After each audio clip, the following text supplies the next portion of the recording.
Falso, viene dopo soltanto e tanto per par condicio, lo diciamo, la Lombardia e l'Emilia Romagna. Poi c'è il Veneto. Palomba, Pan, siamo ritornati in diretta. Ma io mica sto difendendo l'Emilia Romagna. Palomba e Pan, siamo ritornati in diretta. Di solito quando queste trasmissioni politiche vengono affrontate con i vari dibattiti diventano anche più ascoltate, più accese perché si litiga e ognuno espone il proprio pensiero. Questa invece è una trasmissione riguardante le elezioni che dobbiamo rispettare dei tempi, anche se ovviamente sforiamo di un po', ciascuno cerca di accontentare tutti, di sbagliare il meno possibile. Enrico Rinuncini, l'altro tema, un altro tema importante riguarda il lavoro. Il lavoro, dopo questo periodo di Covid, come diceva giustamente tra l'altro Paolo Girotto, è successo un disastro economicamente, si parla che arriverà un inverno dove sarà tutto più difficile, si parla che molti commercianti chiuderanno, magari non per colpa del Covid ma per colpa dell'e-commerce, dunque non ci sarà più commercio nelle varie città, si parla che molte aziende vanno all'estero, si parla di tante cose. Cosa deve fare la Regione per migliorare, per far sì che ritorni il lavoro in maniera importante nella nostra Regione? Ma è un tema assolutamente caldo anche in virtù del fatto che finita l'emergenza ci potremmo ritrovare, insomma, che il blocco dei licenziamenti si conclude e cominciamo probabilmente ad andare in sofferenza. Ma io dico che comunque finora è andata anche troppo bene, nel senso che veramente i nostri imprenditori hanno fatto i salti mortali per continuare a mandare avanti le proprie aziende, soprattutto in questo periodo, hanno fatto i salti mortali per garantire comunque il lavoro ai propri dipendenti, continuano a dare un servizio, perché alla fine che sia esercente, che sia commerciante, che sia un servizio come dire, sociale o pubblico, stiamo continuando una vita. Credo che per il futuro la Regione possa avere un ruolo determinante.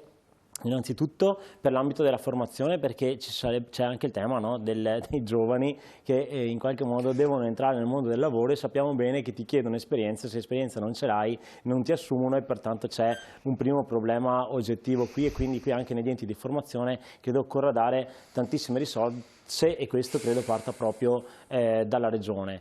L'altra cosa è cominciare, come dire, sostenere per quanto mi riguarda l'imprenditoria, e in particolare un settore che secondo me potrebbe essere un effetto domino per tutta la Regione, che è il settore del turismo. Se noi andiamo in qualche modo a dare maggiori risorse al mondo del turismo e a potenziare il nostro territorio per accogliere nel migliore dei modi i turisti, credo che questo poi sia un effetto domino, è uno tra i tanti argomenti, tanti luoghi nei quali la Regione può essere determinante. Palomba, per quanto riguarda il lavoro? Ho sentito parlare di salti mortali. Qui i salti mortali li hanno fatti i lavoratori che hanno continuato a lavorare magari in condizioni di non sicurezza e hanno lavorato. Li hanno fatti i precari che hanno continuato a lavorare magari col contratto sospeso ma continuando a lavorare, oppure meglio ancora in cassa integrazione pagati da noi e lavorando per l'imprenditore. Li hanno fatti in tanti, li hanno fatti i lavoratori della sanità, li hanno fatti in tanti i salti mortali, non gli imprenditori, ma si parla di Regione. Bene. Allora la Regione dovrebbe, abbiamo già detto, investire in lavori di grandi opere diffuse sul territorio, di mantenimento del territorio, di messa a norma, di cose. Ma questo non deve farlo solo la Regione, lo deve fare lo Stato nazionale. Manca da entrambe le parti ed è interessante vedere che teoricamente si tratta di due parti contrapposte. Nella sostanza o si decide di investire su un modello diverso, oppure si continua a fare quello che ci ha portato fin qui, perché la crisi non comincia col Covid, la crisi comincia prima, è dal 2008 che va avanti la crisi, che si perdono posti di lavoro, che c'è problema di occupazione, che calano le retribuzioni, che aumentano le precarietà, le insicurezze, la gente che non avrà una pensione, che non è sicura di arrivare alla fine del mese. Ripeto, prima del Covid il 20% della popolazione veneta era in soglia di povertà relativa o al di sotto.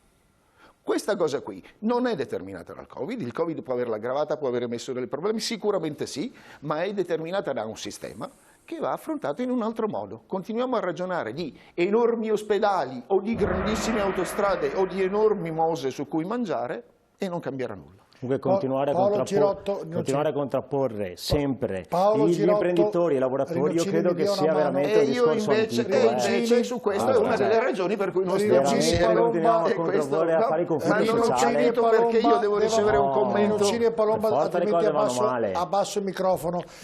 Paolo Girotto, per quanto riguarda il lavoro in Veneto?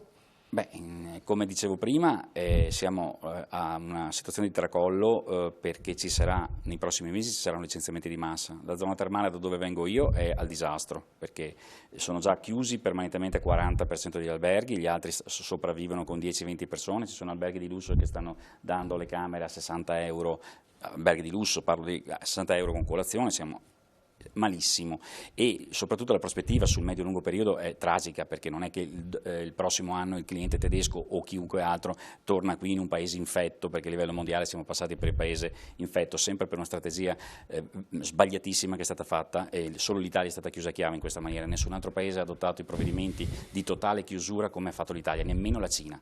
Qui ci sono delle responsabilità politiche gravissime che vengono sottovalutate in modo totale. Certo è vero, la crisi è partita da molto prima, ma qui si dovrebbe dire, per esempio, tamponare una situazione. Intanto l'entrata nell'euro è stato il disastro che è stato fatto, ma se si vuole mantenere questo si potrebbe intanto partire con una moneta parallela promossa dalla Regione, riconosciuta all'interno dell'ambito regionale, che possa tranquillamente essere girata tra tutte le attività commerciali, normalmente accettata, e questo è una cosa che è possibile per con gli accordi che sono stati fatti con l'euro, e potrebbe ridare fiato in termini economici, proprio denaro che potrebbe tornare nelle mani dei piccoli imprenditori, dei piccoli operai, delle famiglie. Senza denaro non si possono fare tutti i discorsi che si vuole, si possono pensare a qualunque soluzioni programmatiche, non se ne viene fuori.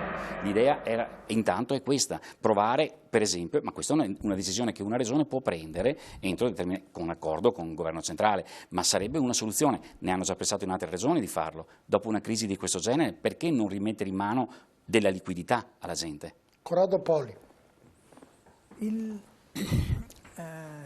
Tutti chiedono la regione, lo Stato intervenga, aiuti, sostenga gli imprenditori, sostenga il lavoro, eccetera, e va bene. Però in questo modo si pensa a un'economia assistita, di assistenzialismo. Il compito dell'ente pubblico è quello di creare le condizioni perché poi gli imprenditori e i lavoratori possano esercitare la loro funzione. Pensare sempre in termini di economia assistita, nel senso date più soldi al turismo, no, create semmai quelle infrastrutture che favoriscono il turismo, e poi che siano gli imprenditori che si danno da fare, e che siano i lavoratori che capiscano anche qual è, parliamo dei giovani, qual è la loro vera e propria vocazione, e cercare il lavoro che sono adatti, la specializzazione per cui sono adatti. Quindi io dico, passiamo dall'idea lo Stato ci deve aiutare a un'idea lasciateci fare da soli, che questa è anche un'idea autonomista. Però quindi non è che dobbiamo solamente... Certo, se ci sono degli disoccupati, ci sono delle persone in difficoltà, queste vanno assolutamente sostenute e aiutate. Per esempio il reddito di cittadinanza, che è stato una cosa anche utile e necessaria, poteva essere fatta meglio o peggio, la formazione che la fa la Regione deve essere ben mirata, e concludo dicendo che per esempio il reddito di cittadinanza, gli aiuti ai lavoratori dovrebbero essere gestiti dalle autonomie locali, sul territorio. Ci sarebbero molto meno abusi che non nella centralizzazione. Il reddito di cittadinanza in Veneto l'hanno preso mica in tanti come in altre parti. Ha detto questo, comunque, per essere veloci, allora noi al di là del Covid, della crisi del turismo e degli arrivi qui, diciamo, in questi 5 anni sono stati investiti più di allora, solo il settore agricolo che mi compete 1.200 milioni per le 75.000 imprese del Veneto agricole, investimenti, 600 milioni sul turismo, investimenti e promozione, altri 700 milioni sul commercio e piccola e media impresa, investimenti sulle infrastrutture. Abbiamo parlato prima, e quindi ritorno attualmente di lavoro per le imprese anche artigianali della nostra regione, 250 vertenze risolte appunto per la crisi economica tra diverse imprese che stavano chiudendo e le maestranze. Io penso che comunque al di là di quello che uno pensa a livello proprio suo di origine politica, quello che interessa a noi è investire, fare i fatti e portare il lavoro in Veneto. E vi posso dire una cosa, che se andiamo, sono soldi che arrivano dall'Europa? Arrivano dall'Europa, dallo Stato, e che la Regione mette la sua parte, quindi arrivano da tutte le parti, ma è giusto che lo diciamo, ma che sono stati spesi, cioè vuol dire che noi non abbiamo restituito un euro a Bruxelles rispetto ad altre regioni che magari non riescono a spenderli, e questi sono soldi che insieme al 1.250 milioni di IRPEF che noi non riscuotiamo, siamo l'unica regione che non fa l'IRPEF regionale, che lasciamo in tasca dei nostri cittadini e lavoratori, è un reddito già di cittadinanza che la regione dà a loro.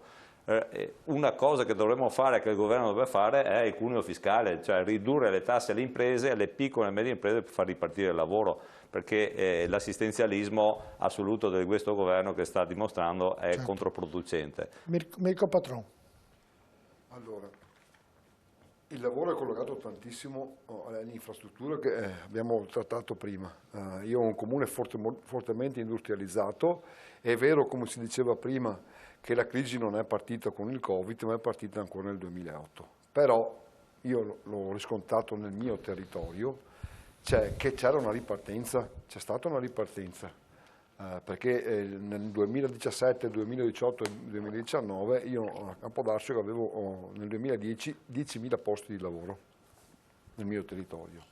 Adesso siamo scesi da 7.500 agli 8.000 posti di lavoro, però c'era una ripartenza, tanto è vero che al di là di qualche periodo naturalmente dell'annata un po', si può dire, variegato, la cassa integrazione è stata usata pochissimo all'interno in quegli anni là.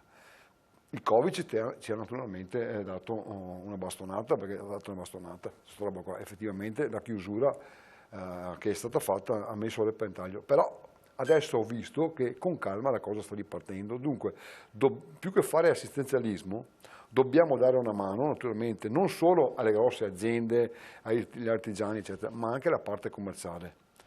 La parte del commercio, perché ha subito veramente un danno molto importante, la ristorazione, i bar eccetera. Una volta la gente veniva fuori, consumava adesso, molto di più rispetto adesso, oggi ho un po' paura e bisogna intervenire anche su queste piccole attività, dare un po' di sostegno, possibilmente naturalmente noi nel nostro piccolo dando un aiuto economico a livello comunale, ma è logico che la Regione è importante che dia una mano tramite lo Stato anche a dargli finanziamenti ulteriori. Rimanete con noi, poi l'ultima parte di Primus dedicato alle elezioni regionali, a tra poco.